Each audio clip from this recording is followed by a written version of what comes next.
first episode of Draft Mockery. This is Mock Draft 1.0. I'm David, I'm and this is not. Matt. Yeah, what's up? Yeah, so let's just get right into this. So, what are our qualifications?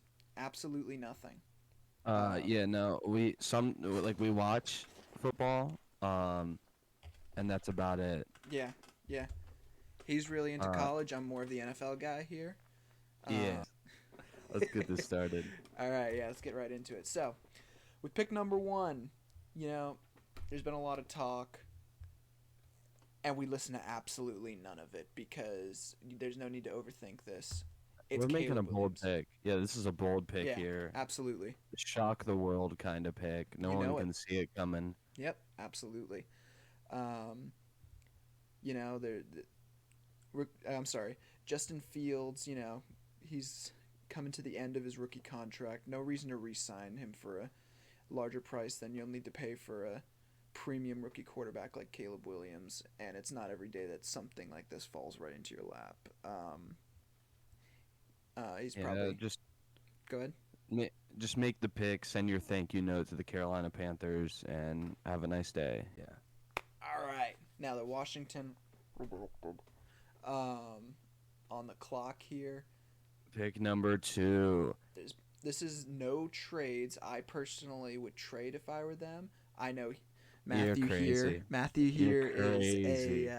is not a trade down kind of guy here. I think Sam Howell's serviceable. He does not. Um, and full disclosure, he is a redacted fan, maybe? No? Me? Oh no, I don't know. I don't know, man. Yeah. From Washington, never really been crazy about the Because of who shall not be former named. name, or the current name, Washington Commanders. Yeah, Dan Snyder sucks. Hate that guy. Yeah, fuck Dan Snyder. Yeah. That's the radical take we have from this episode. Just fuck Dan Snyder. I know. Is that a radical take? Yeah, pretty radical. I think. We're really brave for it. Like, I think Dan Snyder's pretty beloved by the community. yeah, yeah, love. That's the word. That's the word that really just springs to mind when I think of him. Yeah. Great relationship with the fans. Doesn't Yeah. really scam them for any money or anything like that. He really gives back. Um, Yeah, made a lot of really good moves for the team. yeah, Kept the stadium in great shape. yeah. Especially the bathrooms. The plumbing on the stadium is just 10 out of 10. 100% Yeah, and recommend. there's so much joy in that stadium that the pipes are literally bursting and overflowing with joy. Joy, yeah. That's the one. Um, Yeah. So who do they pick, David? well, you see, there's been a lot of conversation here. Drake May, in my mind, is the number two easily. However, with the acquisition of what's it from Arizona? Uh, Zach Ertz. no, Cliff Kingsbury. Oh, yeah. I think he wants a more mobile quarterback. That's just what he's been with his entire career. And Drake May has Not been. Go ahead. not that Drake May's not Yeah, mobile. no. He can get on the move a little bit, He's but got some legs w- on him.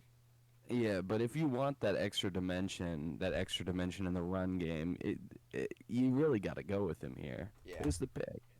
Jaden It's Jaden Daniels. Daniels. Yeah. I mean, like, you just watch his game. There's a couple knocks against him, but it's nothing major. He's got a cannon for an arm. He's got some great legs. Pause. Um, but it's just he's probably going to be the quarterback with the highest upside because he has that scramble ability. Yeah, Um, which teams are looking for more than ever yep. now. I mean, Lamar Jackson just won an MVP. I Yeah. know it wasn't his Exactly. best running year, but he wouldn't have done that without linebackers and safeties being concerned about him taking off. Yep. Absolutely. All right, and now we're on to number three, my New England Patriots, and we're in this spot, we like as of today, the Patriots have agreed to a trade for Mac Jones, trading him away. It's pretty obvious that they're going to be picking quarterback here. The Mac Jones era is over in New England. A lot of people weren't super huge fans of him. I'm a little disappointed. I liked the guy. I thought he had a lot of potential, and we wasted it. Now, that being said, we got a new regime in power. Rest in peace, Bill Belichick. So, with the third pick off the board here, Patriots really need a quarterback here, and they get the quarterback of their dreams falling into their lap, Drake May. I love this pick. My high pro comp for him is a Josh Allen type. My low pro comp for him would be something akin to a damn, I'm spacing out on his name now. Peyton something, the one who went to the Broncos. You know what I'm talking about? Paxton Lynch? Paxton, that's his name. Paxton Lynch, not Peyton. I was thinking Blake Bortles. Okay. But can move a little bit. That's fair, yeah. Bortles couldn't move. He kind of looked and played like a turtle.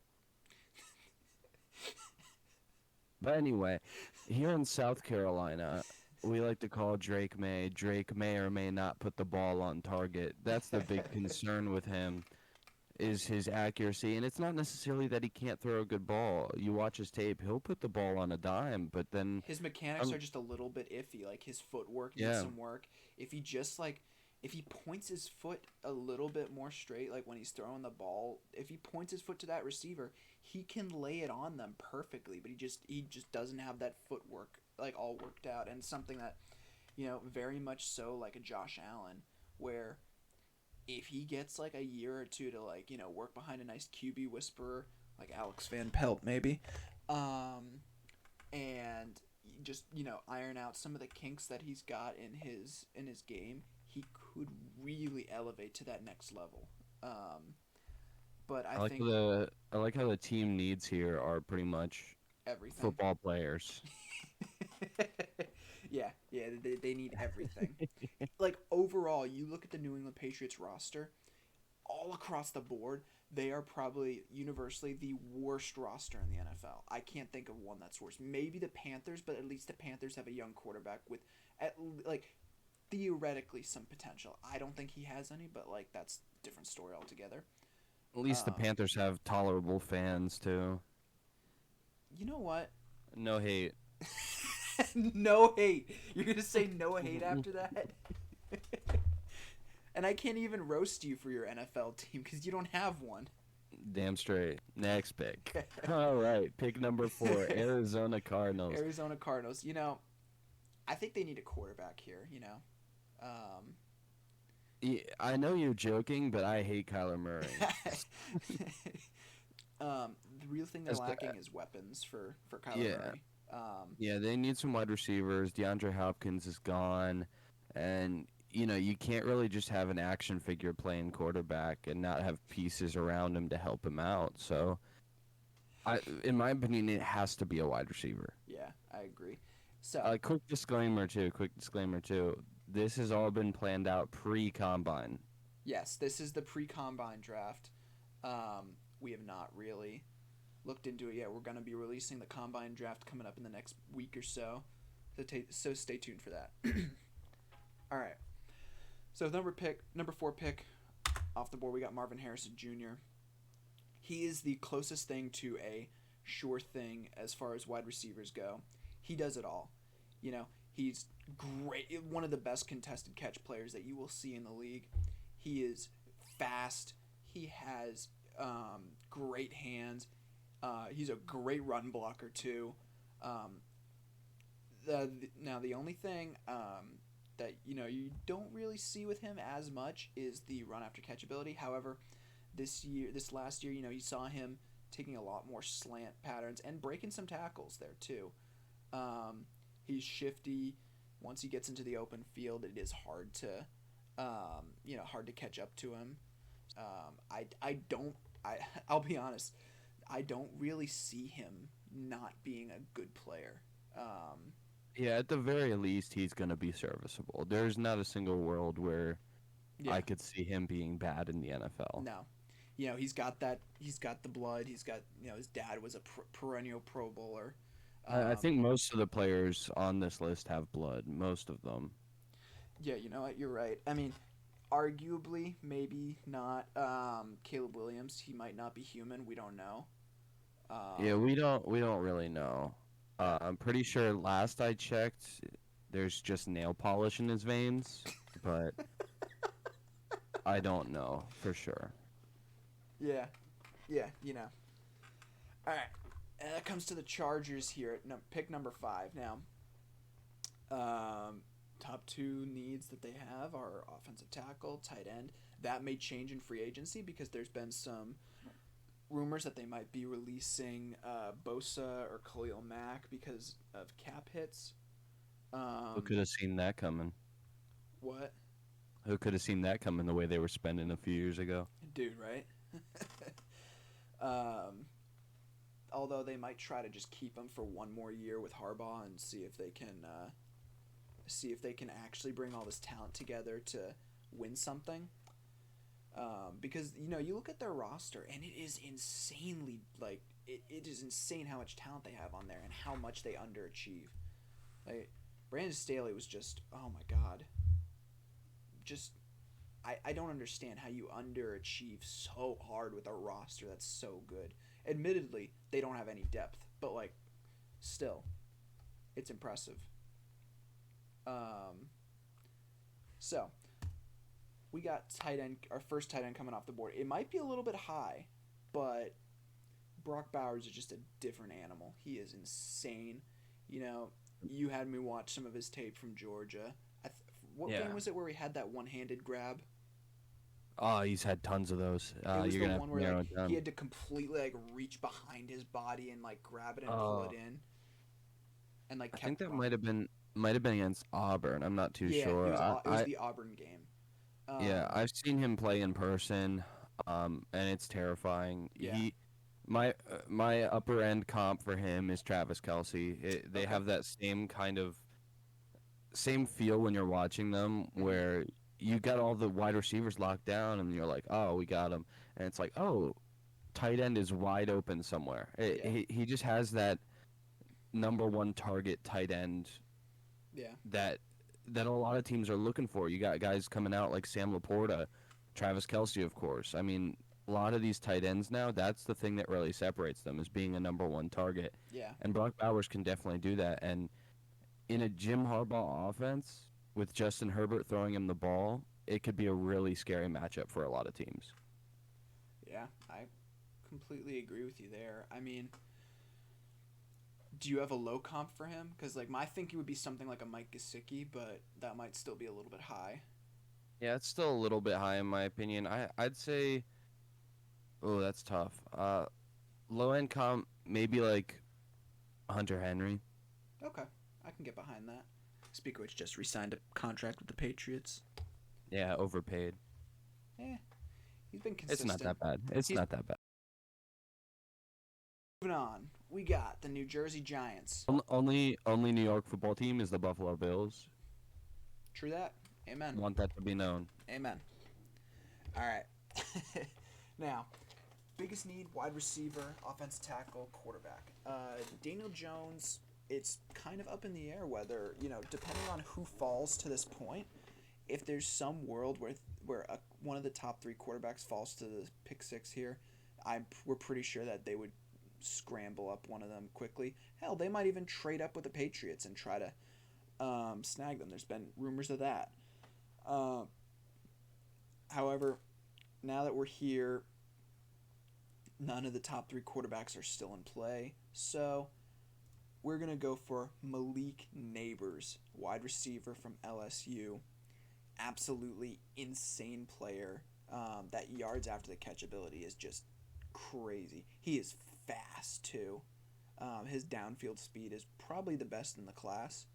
Yeah, Well, if not counting Xavier Worthy because for obvious reasons.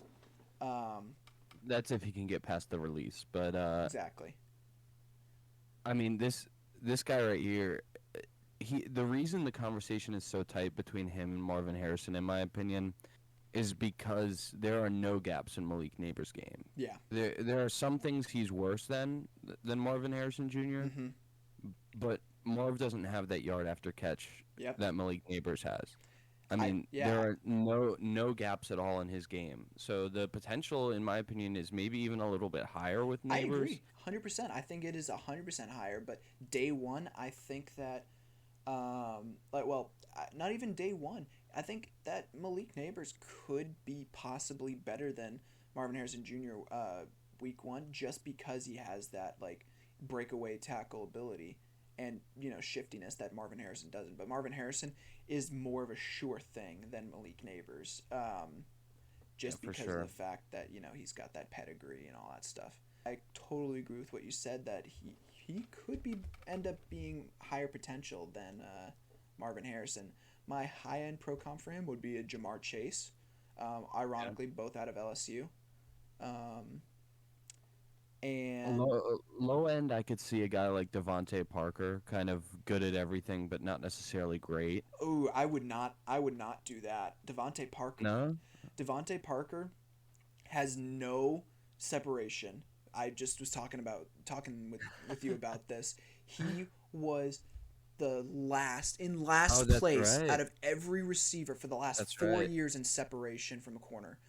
Um, he does not have any speed. He is slow as hell. This guy is a lot faster. I'd probably, I think if I was gonna give him a low end comp, I think Like maybe a like JJ Arcega Whiteside. I have no fucking clue who that is, bro. That is who was drafted one pick ahead of Justin Jefferson Oh to my the god. Eagles. Yeah, another wide receiver. Wait, that Terrible. wasn't Jalen Rager? Was that Jalen Rager? I can't I remember think which that was year it Jalen was. Rager. I'd be willing to give him a Jalen Rager comp. That Jalen Rager comp. But can catch footballs. Yeah, exactly. Yeah. All All right. right, Anyway, let's move on to pick 7. with the Tennessee Tennessee Titans. Titans. Um, Go ahead. In my opinion, unless one of those top two wide receivers falls to them, this is 100% going to be a tackle. Their offensive line is so bad. Yeah, Best guy in that line is Skoronski, who they picked up last year in the and he did draft. not have a good year either. I mean, he had a decent year, but he did not have a great year. Yeah, he was Um, inconsistent. He had some games where he was very good, but some games he just couldn't handle the matchups. But that's expected of a rookie offensive lineman. Um, I mean, I think Skoronski had a very promising year, even though it wasn't perfect. yeah, I no, think he'll agreed. develop, and you want to get a good anchor to put next to Skoronski for the future. So I feel like it has to be tackle, Yeah, did they especially. move him to guard? I'm pretty sure they did. Yeah. Yeah, yeah. You get that left side of the line completely shored up with a nice tackle like Joe Alt. Um, I think nice is a bit of a understatement here. Dude is 6'8", has a Yep. huge wingspan, is fast. Like he's pretty much everything you want in an offensive tackle. Um, the Yep. only thing that I have knocked against him, let me pull up my sheet here. um, the only thing I have against him is that he can sometimes lunge at defenders rather than just kind of holding them up. Um, he sometimes doesn't have great anchoring, and he allows defenders to get too close to him, and that can sometimes burn him by letting them basically like just get right on top of him and pushing him back into the quarterback. But But on those are all things that you can teach a guy, and exactly those are that's those the are all things yeah, that you'll develop. I mean, yep. that's what you look for in a tackle, especially for a team that's very clearly going young and rebuilding, probably Hmm. going to lose Derrick Henry. I mean, you don't need someone to step up and be the guy right away. And Yep. Joe Alt is right up there as probably, in my opinion, the most promising tackle prospect we've seen in a few years. Oh yeah, and Um, the same conversation goes back. I don't mean to go back and like get off track here, but the same conversation goes back for the wide receivers. Um, those two wide receivers are the best wide receivers I've seen in the last maybe like you know 5-6 years coming out of the draft. Um, I I don't. don't know about that. Jamar Chase was pretty high up there, but Yeah, but he didn't have it's that. He didn't comparable. have that last year because of the COVID. Because of COVID. Yeah. So, but I don't know. Like, Malik. If any other year, Malik Neighbors would be the number one consensus receiver. But there's Yeah, no, Marvin Harrison. this draft is ridiculously deep at a lot of positions. I Hmm. mean, it's ridiculously deep at quarterback, wide receiver. It's deep at corner. Yeah, I mean, it's deep all across the board, really, other than tight end, maybe. 100%. Um, and so a lot of these picks, especially early first round, you're going to see developmental guys, these high potential guys, and teams have been looking for that more recently. I mean, you look at Trayvon Walker going number one overall, very unpolished, but Yeah. just insanely athletic. He had double digit sacks Insanely. last season, right? Yeah, yeah. I mean, the development is starting to show, and that's what teams are looking for. They're looking for these guys that they can Make develop. investments. Yeah. Yeah, make an investment and develop them into one of the best players in the league. And Joe Alt has that potential. 100%. Yeah. All right, moving on. We got the Falcons here at number 8. Their biggest need probably isn't edge. It's probably more of like quarterback. However, with their with while they're here, I've seen some talk maybe for like a JJ McCarthy kind of player, but I think that it's a little too soon for him. So I think you got to take what falls to you here with the best player available, um, at one of the biggest positions that you need, which is edge, and I think that's going to be a Dallas Turner player from Alabama.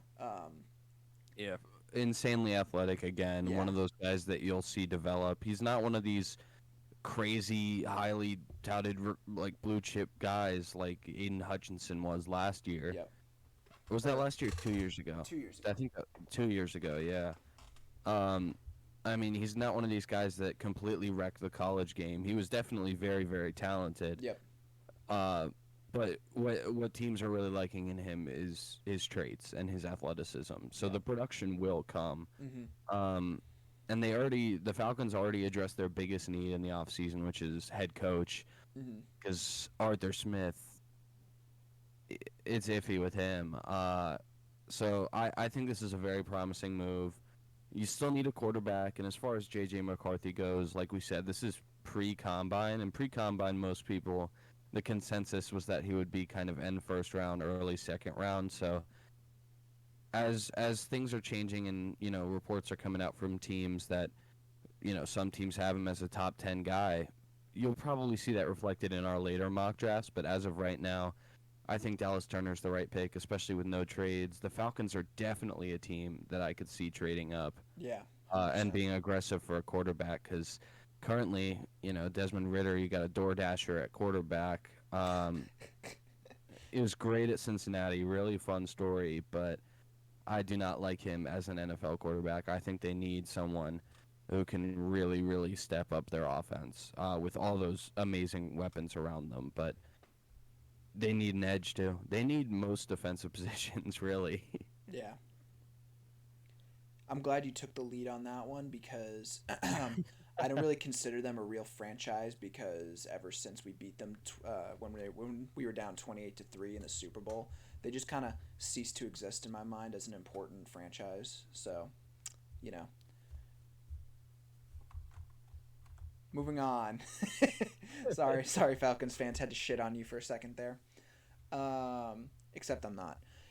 Chicago Bears here, pick number 9. Um, This is their pick.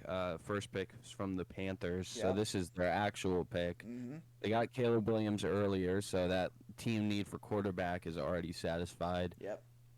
And Um, when you pick someone like Caleb Williams, you're gonna want to put some guys around him, help him out, especially with Absolutely. that Chicago Bears offense Mm-hmm. being in a pretty bad spot, Yeah. pretty questionable spot. I mean, so their defense could use some help too, but this year you did see some improvement. Yeah. They're only the ninth worst team in the league. Yep. Anyway, Yeah. pick number 9 with the Chicago Bears. What are we thinking here, David? We got Romo Dunze coming out of Washington, wide receiver, with Michael Penix throwing him the ball last year. Really stepped up his number. He really kicked ass this year. I think he's a great fit in with the Chicago Bears.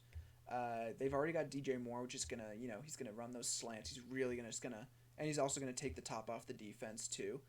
And with a, with him and Romo Dunze kind of number one, number two receivers there, you're gonna have a really dangerous wide receiver core. And is Mooney still with them or no? I'm not sure. I think it's up in the air if he's re-signing or not. I haven't seen too much on it. Okay. I might need to look into that. But Romo Dunes, I think, is a really good fit for the Bears offense, Yeah. especially like you said, going up with Moore. I mean, And he's a smart Dunes, player. He's a smart football player. He knows yeah. he has some of the best body control out of any receiver that you will Hmm. see in the draft. He knows how to, make the toe tap. He knows where his body is at all times and knows how to adjust and when to move towards a ball. He Yeah, is going to be and great in contested catches situations. yeah, the concerns with him mostly about his route running. Yeah. But for guys like that, if you could tighten that up, he'll be really special because in college he didn't really need tight route running. I mean, his ability to beat guys one on one just at the point of catch, it's some of the best I've ever seen. His hands in contested catch situations, like you said, his body control. I mean, and having that ability of a guy that really you're gonna have to double because if you single him, it could be the tightest coverage in the world, and he'll Yeah. still come up with a catch. Hmm. Freeing up DJ Moore, it's got a recipe for a really good wide receiver room. All right. Moving on to number 10, New Jersey Jets. Yeah. Absolute nightmare season last year. Like that was the biggest fever dream that they could have possibly imagined.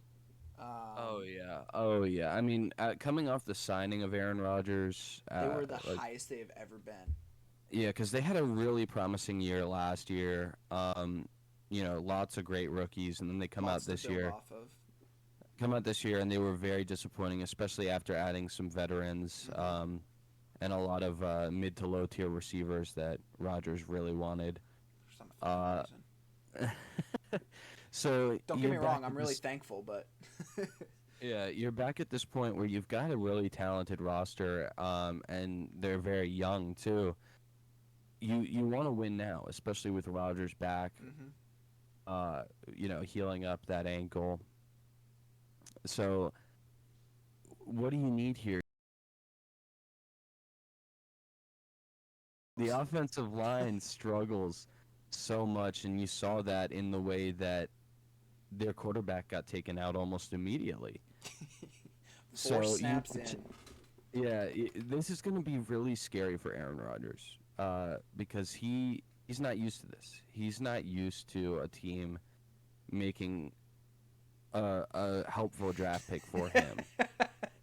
Yeah, he's more used to picking a quarterback when 4 seasons before he's deciding to move on from the team and not instead why draft a wide receiver to help you out in the first round? Why would you do that? I mean, there's so much better if you would draft a guy who is really second round talent and will help you out on that defensive line. Hmm. That's what you need. That like Yeah, why would you want to help your quarterback? I like to think back to how Aaron Rodgers was drafted and how he was drafted while Brett Favre was still there, one of the all-time greats. And he should have seen it coming with the Packers. He really should have when they drafted Jordan Love. And Yeah. I just picture him walking into the GM office and just going, like, "E2 Brutus," like just the betrayal. But finally, he's going to get some help. He's going to get a draft pick that's going to go his way. Olufashanu, very talented player, lots of upside. Absolute freak athlete. Um, he's got just proportion wise, they are absolutely perfect for an O lineman. You know he he's great at different type of blocking schemes. He great hands. Like you watch his hand movements and like how he uses them to disrupt rushers. Incredible. It's some of the best that I've seen in this class and in like the league from what I've seen. Now that's not saying much because I watch the Patriots O line every week and I want to kill myself.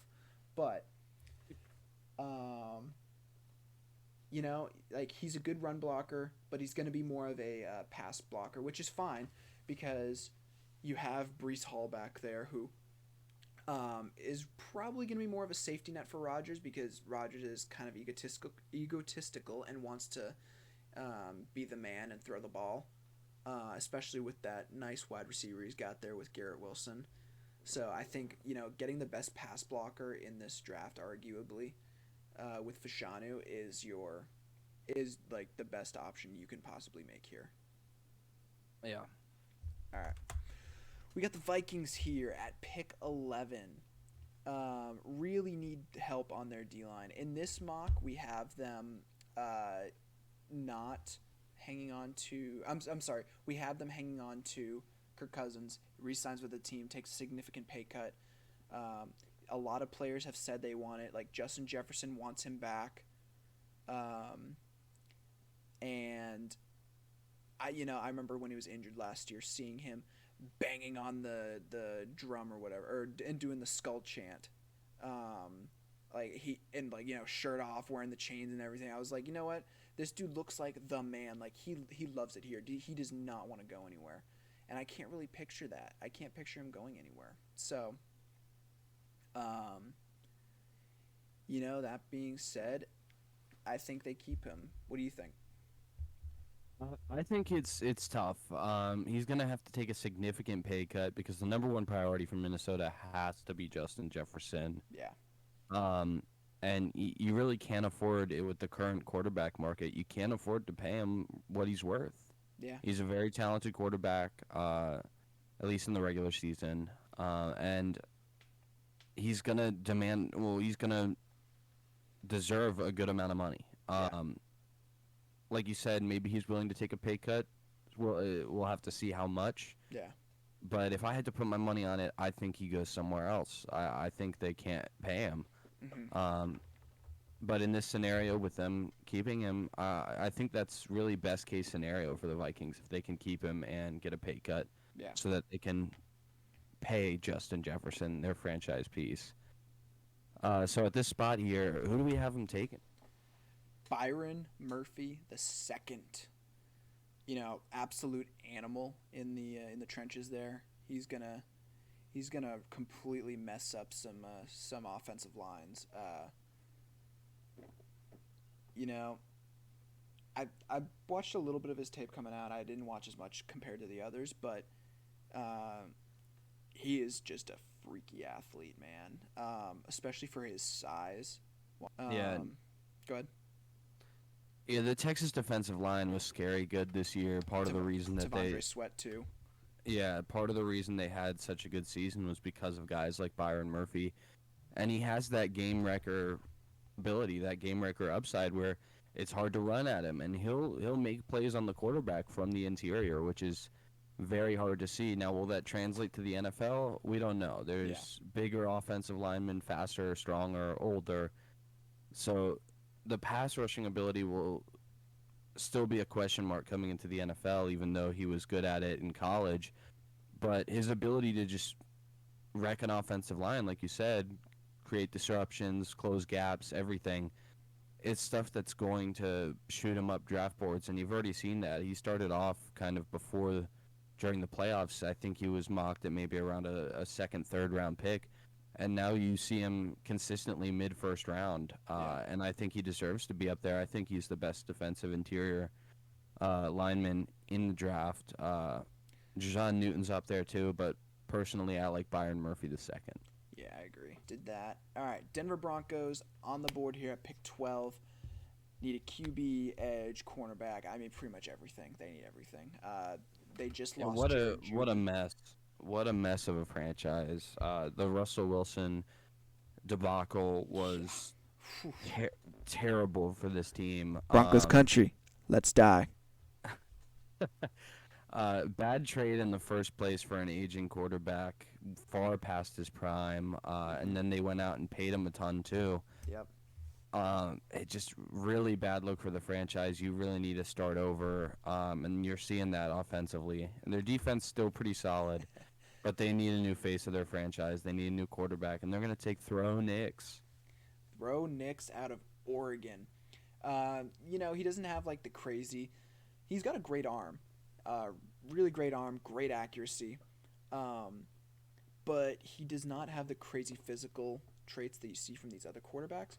But like low end comp for me is gonna be like a Mac Jones, um, because if that first read is there, he's not going to try to be. Absolutely not going to play hero ball. He is going to, he's going to take the Yeah. easy play, 10 times out of 10, maybe 9 times out of 10. He might try once or twice because going back to his days at Auburn, he played a lot more hero ball. Yeah. But his Oregon days, you see him like a lot more reined in.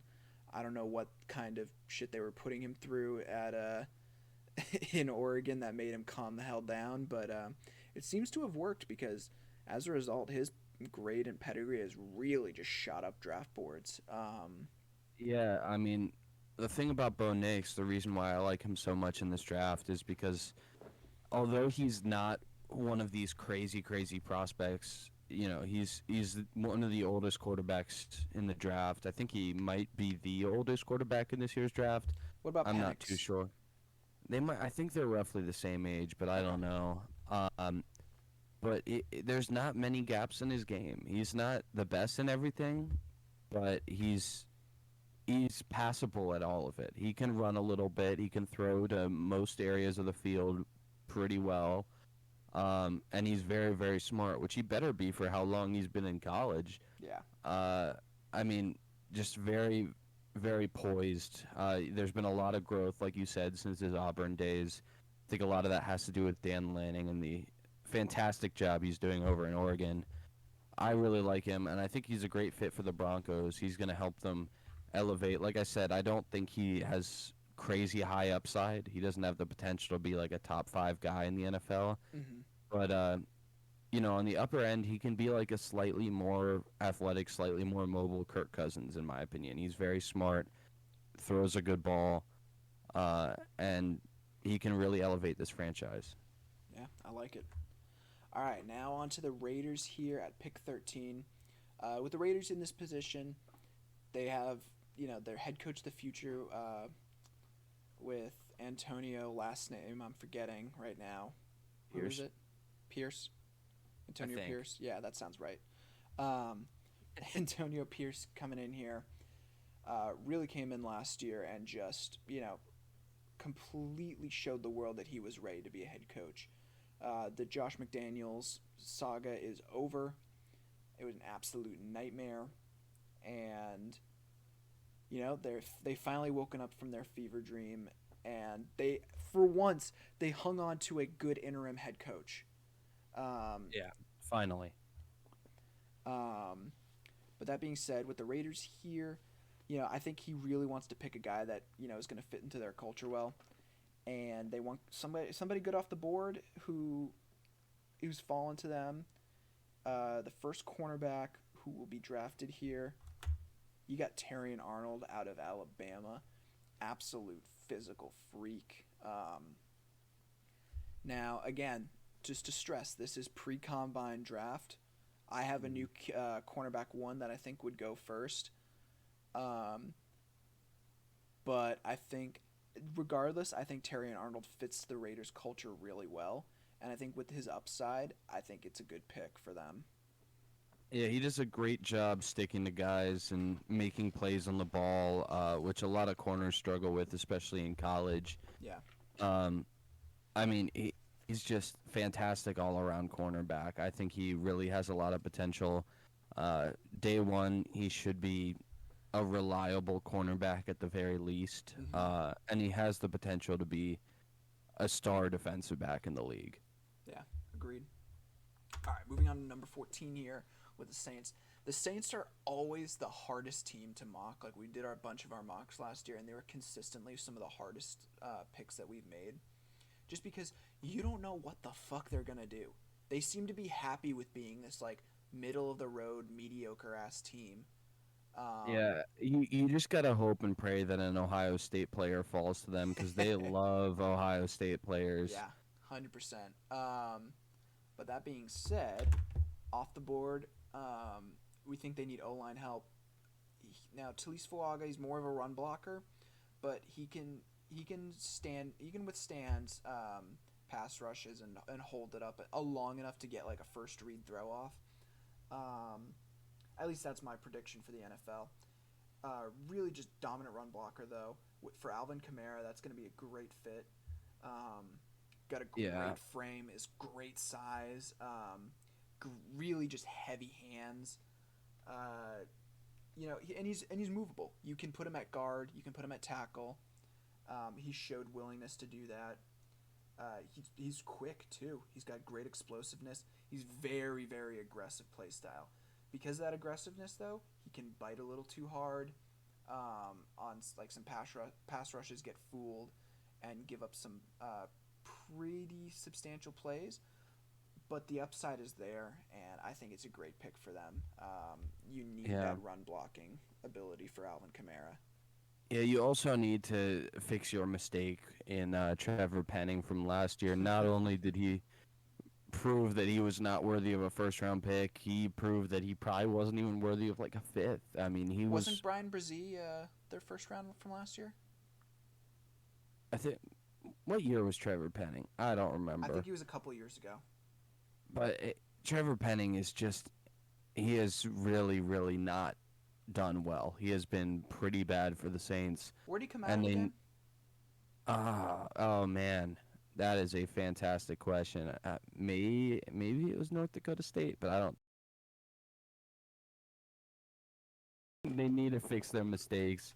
They need to beef up that O line, help out their guys. They've got a lot of solid pieces. They just need to fill in the gaps. Yeah. All right, moving on to number 15 here. Indianapolis Colts really need a cornerback, really need edge. Interior O line is a huge deal too. Um, they pretty much need everything you got, man. I mean, look at those needs. You need everything.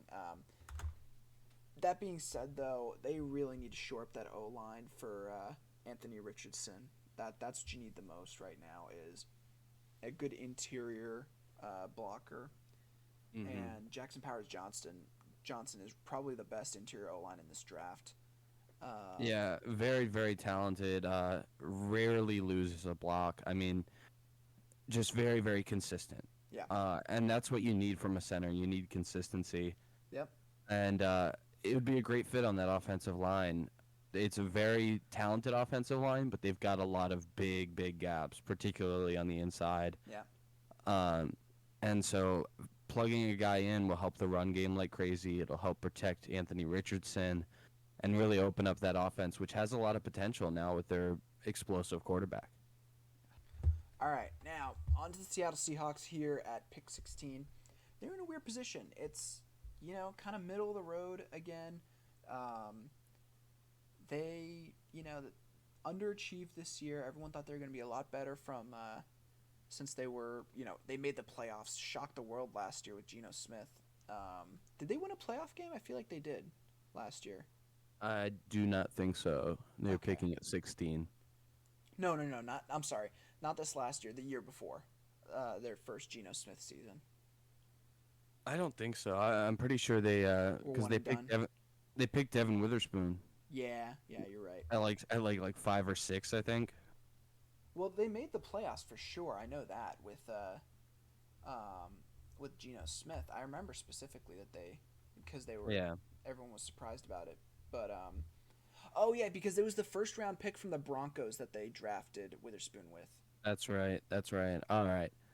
All right. Anyways, Seahawks here, pick 16. They really need help on that defense. Their offense is pretty solid, although their line could use a little bit of help. But you got guys like Charles Cross, who's really coming into his own and becoming a pretty dominant defensive offensive lineman.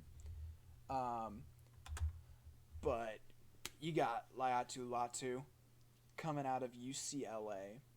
Yeah, Um, very talented player. There's a lot very. of concerns about him health wise. Yeah. This is obviously assuming that that all gets put aside and he's definitely all good to go. But Once again, pre combine.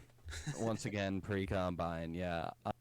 I mean, arguably the most productive edge in this class. A lot of people Yeah. think he's a bit undersized. Um, So the physical traits might not be there for you to say, yeah, that's a first round edge rusher. But just look at his stats. Yeah. He's fantastic. He produces as much as anyone can, really. Arguably the best season that anyone had at the edge position last year. Yeah. All right, moving on. Pick number 17, Jacksonville Jaguars just recently acquired the greatest quarterback in the NFL, Mac Jones. Um, Uh, and yeah, you just really need a no, replacement no, for we're that good. absolute dog shit quarterback. Just move past that. We're good. We don't need to talk about that. um, top need on the board: cornerback, wide receiver, edge. That's what you really need right here. Offensive tackle, O line. You could use some more help on there, but they're going to go a different direction. They're going to get Brian Thomas Jr. This is predicting that Calvin Ridley is going to leave in free agency, not re-sign with them. You get a Yep. guy with this speed who can just absolutely just take the top off defenses. It's a dangerous, dangerous tool for Trevor Lawrence to use. Sorry, I meant Mac Yeah. Jones. Either or, really. I mean, very, very talented player. LSU is just a bottomless pit filled with wide receivers. Yep. Year in and year out. I, as much as I hate LSU as a SEC school that is not South Carolina, it's wide receiver U. In my opinion, some may say it's Ohio State. I think it's LSU. Argue with a wall, but Ryan Thomas Jr. is very talented and should be a first round pick. Yeah. I love his play. Yeah. All right, moving on. Cincinnati Bengals here. You had the big injury to Burrow last year. Surprisingly, Jake Browning came in, played really well for a few games, but that does not solve the issue. You need help on that O line. You really, really need help on that O line, and as a result, we got J.C. Latham, the tackle out of Alabama. Really, really, really talented player. He's 6'6", 350 plus pounds. Though that might he might lighten up from the combine. Uh, Yeah. he's really quick. He was really quick on the pad sets. Great, really, really, really good anchor. Like he is not gonna move. Man, you try to get him to move, he's not moving anywhere. But you can probably get around him pretty quickly. That's like his big. That's his big weakness there. Great torque. He's got a really good finishing mentality, so he's going to block you until the play is done. He's not going to give up on you too. So a lot of good stuff coming out there. Any additional thoughts?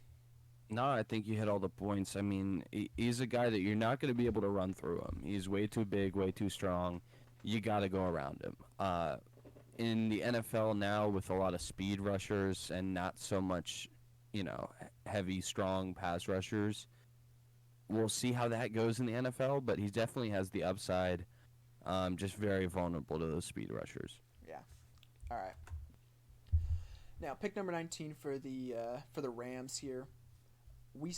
Our needs for them are cornerback, edge, offensive tackle, quarterback. And you could say that Matthew Stafford is good in everything and where he is. And he's getting a little bit old though. So we're gonna get JJ McCarthy in there, get him to work under Matthew Stafford for a couple of years, and I think this is like the ideal situation for JJ McCarthy. He's definitely eager to get out there and prove himself, but I think sitting for a year will really, really do him some good. He'll get used to being in an offense where he might actually get to throw the ball, which is very, very helpful because he did not throw at all at Michigan. Yeah. He threw a little bit here and there. But when he did need to throw, it's important to say that when he did need to throw, he made the plays every single time. Yeah, and there's a lot coming out at the combine, and like we said, this is pre-combine, but with the combine you saw he has the talent to be a first round quarterback and even to be a high first round quarterback. Yeah. But here at pick 19, this is a steal for the Rams. They can develop him behind one of the most underrated quarterbacks of this generation, Matthew Stafford. Yeah. Um, and I think a future franchise guy here in J.J. McCarthy. Yeah, I agree. All right, moving on to pick 20 here. You know, Steelers here, I think they're in an ideal position to get a nice defensive position. And they could arguably use some help on their offense, but I think, you know, with the new coordinator in there, I think they are really going to be able to turn up this offense. They got really good wide receivers. They got Najee Harris, who's a freak athlete, but he sucks at football. So if you can unlock his physical attributes and, you know, maybe coach him up a little bit better, you're really just going to unlock that offense, and it's going to be a little scary. However, the Pittsburgh Steelers have a some kind of, you know, fetish for finishing like very mid and somewhere in the middle of the pack with record wise and losing in the first round of the playoffs. Yeah, when he has a roster that is very very talented, he will consistently underperform, and the team will underperform. Mm-hmm. And then when he's got a terrible roster, they're going to overperform. Yeah. It's very very confusing. But Yeah. um, But that being nonetheless, said, yeah, they are going to get, in my opinion, the most talented cornerback in this draft with Quinion Mitchell. You know, showed out at the Senior Bowl. Him and who was it? Roman Wilson were going at it. Quinion Mitchell, just you look at his numbers like from PFF and everything, amazing coverage and like tackling numbers, and not even numbers. I'm sorry, ratings. His ratings are probably the best in this corner class that we have seen. He really showed out at Toledo. Lockdown corner, just incredible. yeah, and that's where the concern is with him, is that he was at Toledo, Yeah. which is, you know, MAC. It's not as high of a caliber of football as stuff like the SEC, at least, you know, commonly accepted prestige with the schools and all of that. Mm-hmm. But you're starting to people are starting to get away from that belief of like, oh, he's from the MAC, he's probably not that good. Yeah. I mean, you look at guys like Sauce Gardner coming out of Cincinnati a few years back. Not the biggest school. Obviously, Cincinnati's put out some very, very talented players, but it's definitely not in Alabama, you Yeah. know. Yeah. So that's the main concern, is the level of competition. But at the level he was at, he was as dominant as you could be. Yeah. Absolutely fantastic player. Almost no gaps in his game at all. Very athletic, and should develop into a really good NFL corner. Yeah. Definitely. All right. Now Miami Dolphins here, pick 21. They didn't have a first round pick last year because they decided to tamper with Tom Brady. Absolute 500 IQ moment from their owner there.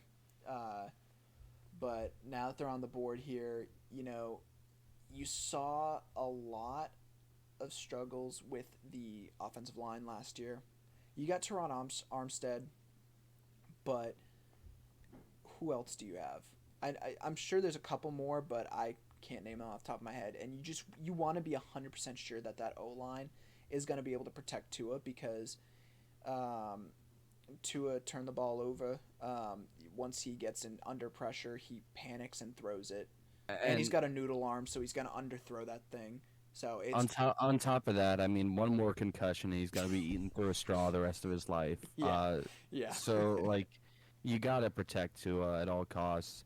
I wouldn't go out and say that he's a top tier quarterback, but they've proven that they can win big time with him. They could put up 70 points with him. So, you know, this offense is very scary. You need to That's why protect you're him. not gonna do that. Yeah, you're gonna pull a Packers here.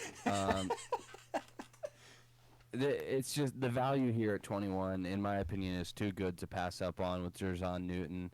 Like we said earlier, with the Byron Murphy pick, it's debatable as to who's the best defensive Yeah, interior. Personally, I think it's Byron Murphy, but Jerzon Newton's right up there. Very, very physical force on the defensive line. yeah, absolutely. And you know, like we said before, this is a very, very deep class in tackles.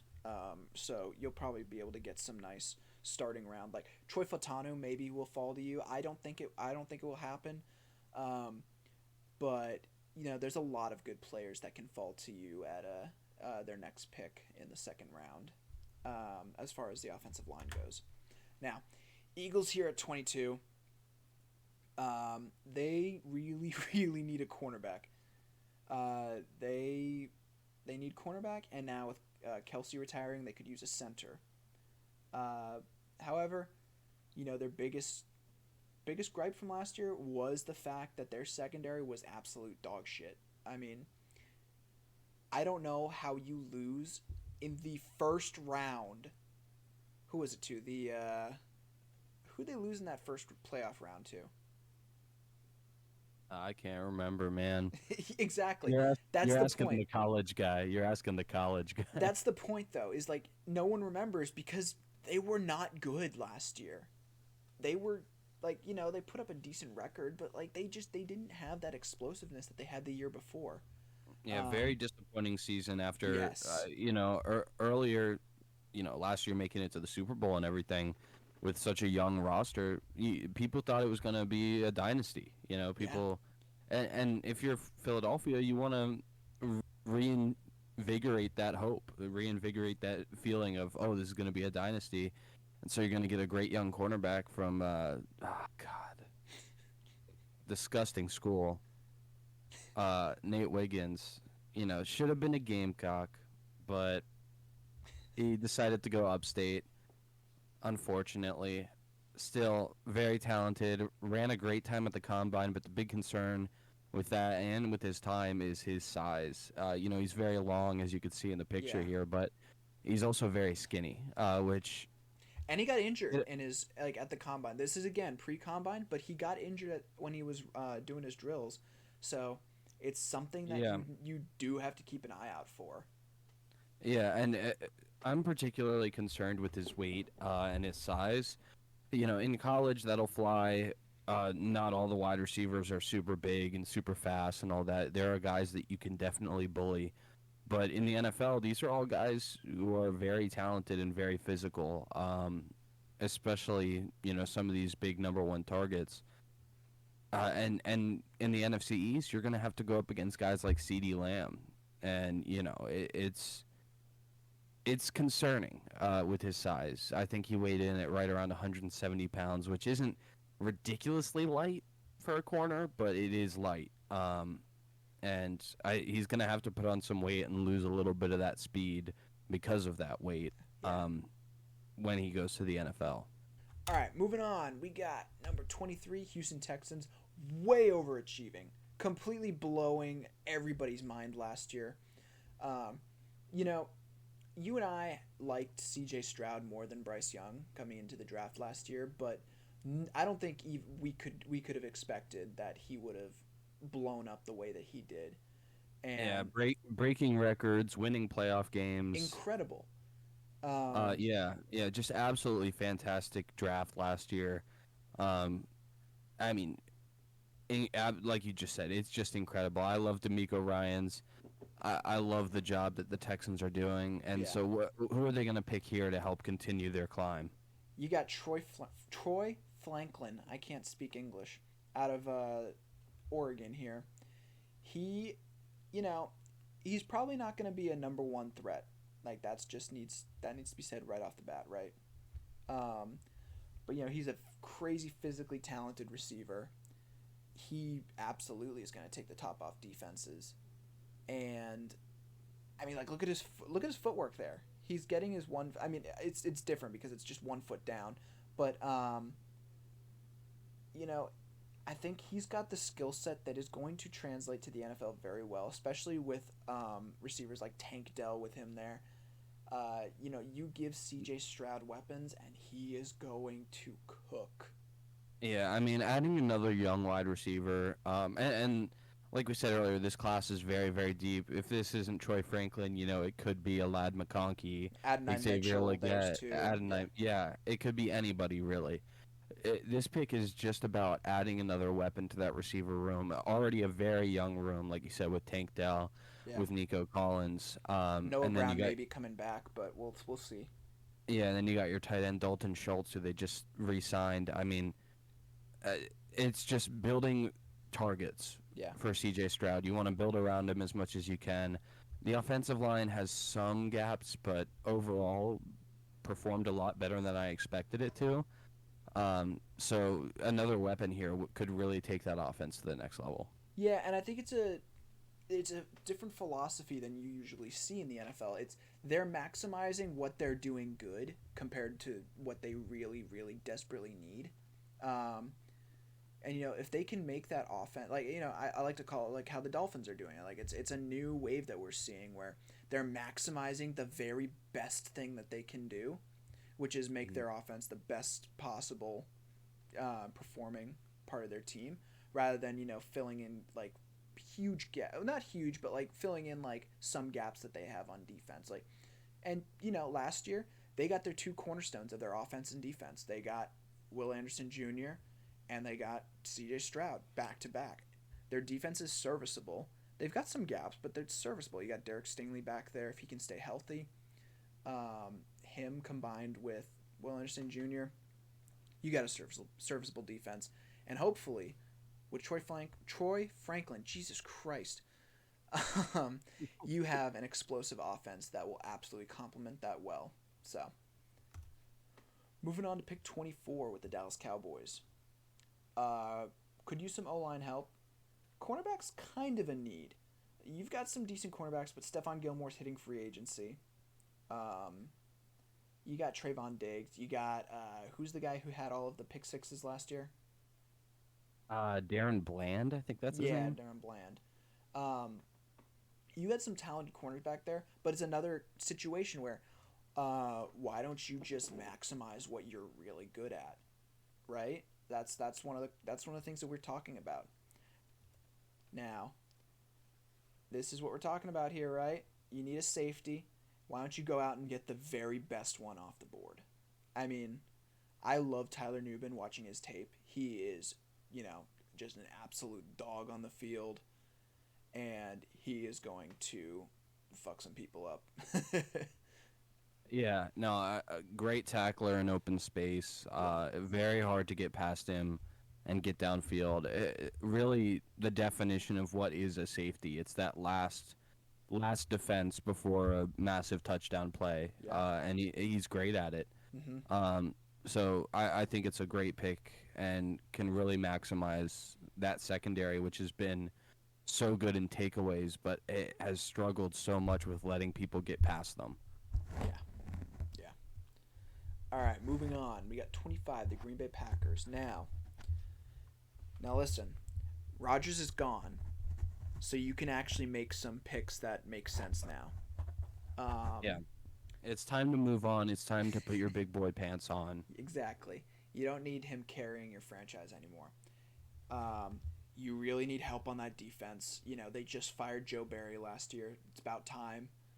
The guy had a few good stints where he was, scheming up good defenses, but then you have the games like the one against the Vikings where you're playing like 10 yards off from the wide receivers and they're just getting like easy first downs Hmm. in big situations too. And that's not to say too much because you got Jordan Addison, you got Justin Jefferson on the Vikings, and so you got to take away that big play opportunity. But regardless, you need more talent on that defense.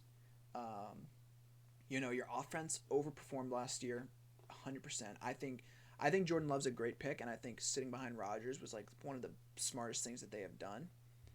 But you really need a defense that is going to stand up. That was the big, big takeaway from the 49ers game. That was a winnable game. If their defense held the Yeah. line, they would have beaten the 49ers. Now, where Jordan Love threw an interception, he's young. It's okay. Like, it was a dumb throw, but it's something you can get past. Um, and so you are going to take Cooper DeJean out of Iowa. I love this dude.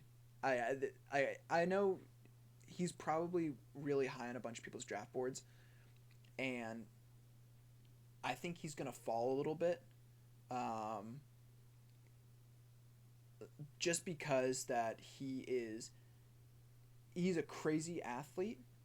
Uh, But I don't think the NFL is as high on him as the physical traits and and like the smarts and all, like there's it just never stops with him. Um, People were a little bit concerned about his play because they were like, oh, is he a safety? Is he a cornerback? Is he an outside corner? Is he a slot corner? The dude can really just do it all. You can plug and play him in any position you want. But he transitioned to outside corner last year, and just to make a statement, he played. I forget how many snaps it was, but he played exclusively outside corner, and he ate the field up. He destroyed when he was playing, man. Um, you know, Champion track runner in high school, champion all state baseball player, uh, all basketball player, football player. Like the dude does everything. Not just he plays everything, he plays everything well. Um, Yeah. so yeah, I mean, there's really, uh, th- he's one of my favorite players in this draft. Like you said, I'm not sure NFL teams are as high on him as we as fans are, but yeah, he's fun to watch. Absolutely explosive on special teams. yeah, And frankly, when he is on the outside, when he's playing outside corner, he's the best tackler I think I've seen in college at the yeah, outside yeah, position. It really plays like a safety. You can put him all over the secondary and yeah, he'll succeed. So for a team like the Packers, you can really do some creative things with your defensive schemes by having Cooper DeJean. You can put him all over the field, and I think it'd be a great fit. yeah. You don't usually see it out of the cornerbacks how crazy physically talented he is, but also matching it with the smarts that he plays with, and also the instincts that he has for the game and how to make those crazy plays that you see. Like he is not going to give up any huge plays. He is going to fight every single play, especially in the slot. Like usually slot cornerbacks are gonna let him make the catch and just try to tackle. He's gonna fight for that. He's gonna lock onto the ball and try to either break it up. He's gonna knock you out. Just hard nosed, fight for every inch kind of player that you want. All right, moving on. Buccaneers here really need some defensive help and maybe a wide receiver. And quarterback maybe you're probably gonna get Baker Mayfield back.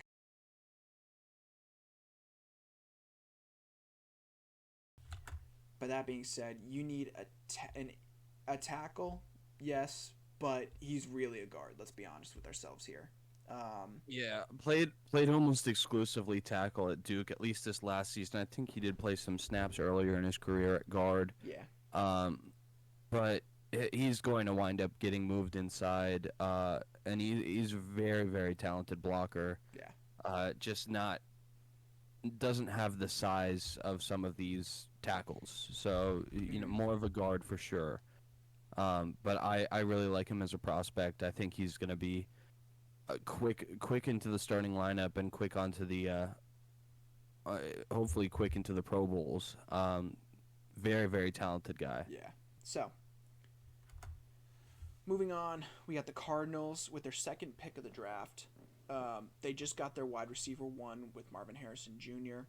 Absolute stud. He's gonna kill it for him. Now you're sitting here at pick 27. You really need some defensive help or some O line help. What are you gonna go with? You're gonna go with Jared Verse. Arguably, he's up there with in the conversation for being the number one edge in the draft. You don't know really which one is going to be the best. Latu, again, probably would be consensus, but he has those injury concerns. Now, Jared Verse is crazy physically talented. It's this thing, same thing we've said about every single player in the draft, but like notched up a little bit because this dude is a game wrecker. He is going to destroy defenses if he is developed properly. Yeah, very, very athletic guy, very talented, and has a lot of room to grow, which is why you'll probably see him at the back of this first round or early second round. That's where Mm-hmm. a lot of these long-term developmental guys get picked. Yeah. Um, I wouldn't expect him to have double-digit sacks early in his career, but long-term, he could really develop into a very, very strong edge rusher. Yeah, absolutely. All right, now the only real New York team, the Buffalo Bills, picking here Yes. at number 28. Um, you're probably going to lose Gabe Davis in free agency. Again, this is pre free agency, but even before free agency, they needed cornerback and safety. Now, these two are probably going to be at the top of the board, but again, this is prior to cutting Tre'Davious White, uh, Jordan Poyer, Micah Hyde.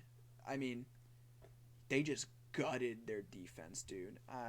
That was shocking. Like I understand why because they really need to stay for cap, but man, they gutted that defense of that secondary. Now, Yeah.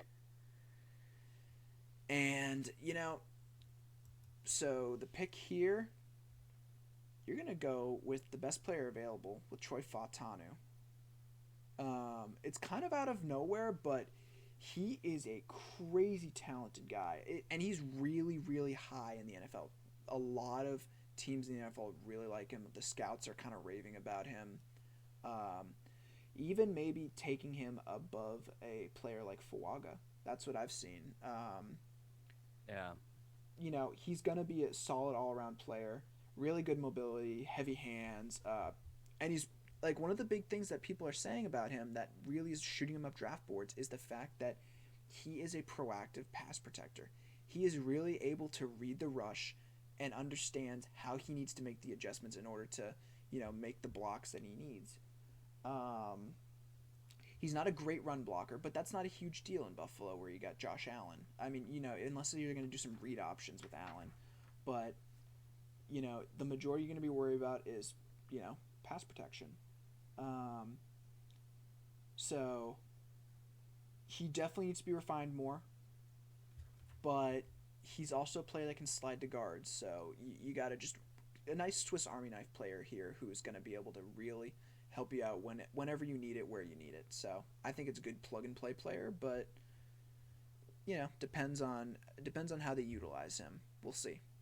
Yeah, you can be very versatile with where you put him, very flexible, and that's why he would make a lot of sense to be a best player available type of pick because Yeah. it doesn't really matter where your gap in the offensive line is, you can put him there. And obviously, this is pre combine, but watching him at the combine was insane. No human being that large should be able to move as Yeah. well as he does. Yeah. It's scary to watch. And as someone who's 5'11", I would be terrified to be in the room with him. Yeah. All right, moving on. So, we got the pick 29 from the Detroit Lions. Now, had a great season last year. Really, really disappointing playoff loss. Um, One of the most infuriating games I've ever watched in my life. Um, I I'm not going to say anything else about it because I'm thinking very bad words right now. Yeah, You really need help in that on that defensive line and in the secondary. Your secondary was getting chewed up the first half of the season. You kind of made some adjustments that really helped out down the stretch, but in the playoffs, you again faltered and you lost the game because of it. You completely choked away a fucking 20-point lead in the playoffs. Um, so as a result, you need somebody who's going to, play well for you there on that line. um, and it's another thing that we've been saying. Dan Campbell's another one of those guys that is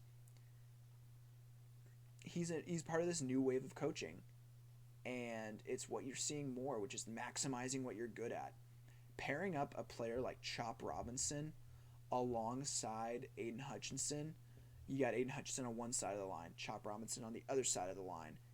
Just dangerous, dangerous player. Chop Robinson, crazy physical athlete, and they're getting a lot of second round grades and everything.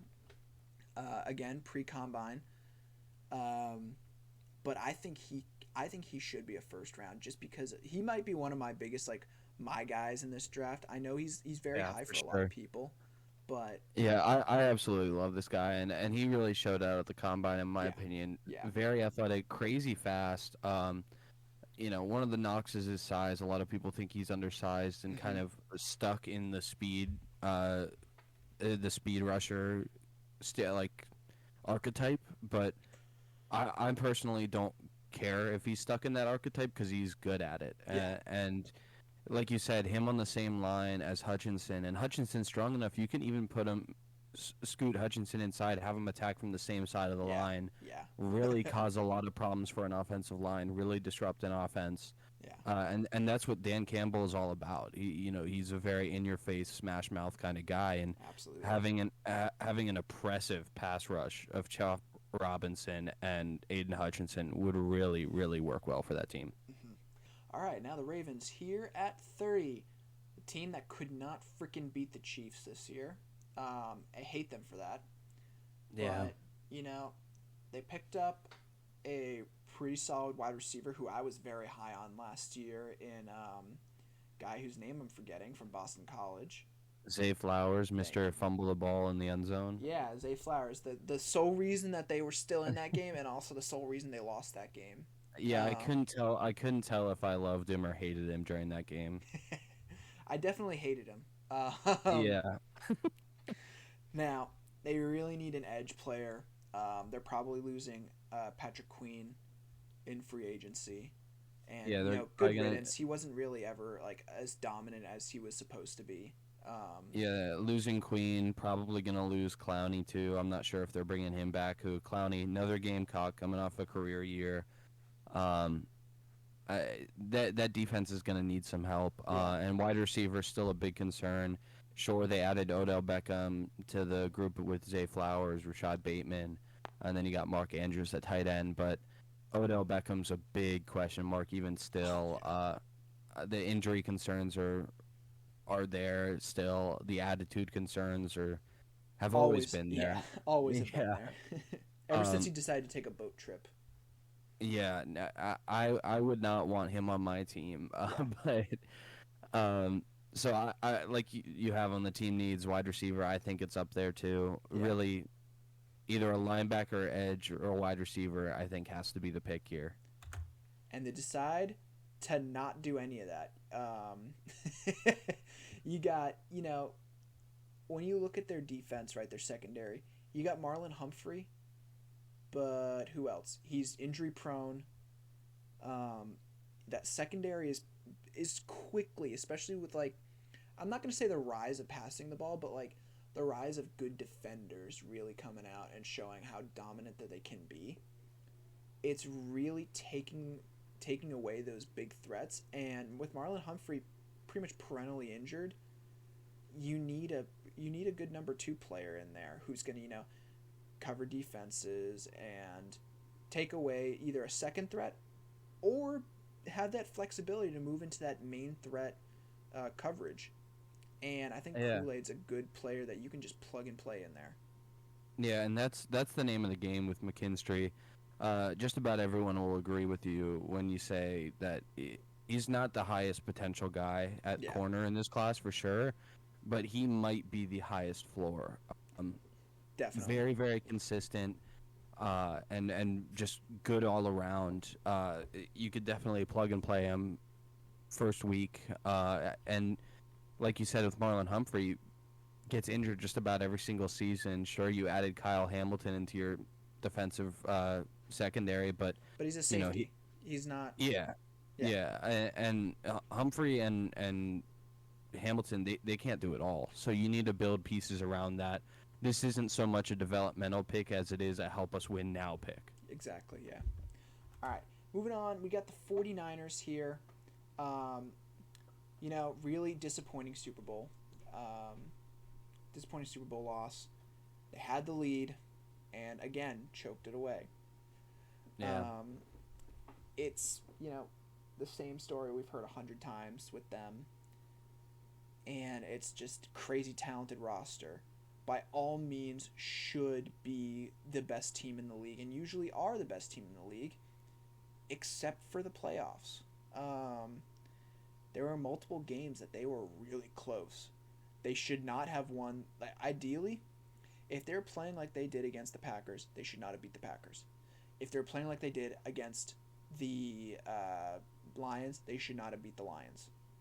Um, Now, you can always use O line help. That's something that you always need regardless. Um, Cornerback as well. Cornerback, I think, is the real threat there that they really need help with. But that being said, that's exactly what they're gonna go with. They're gonna go with the guy who you said that Kool Aid has the highest floor. I think it's Lassiter.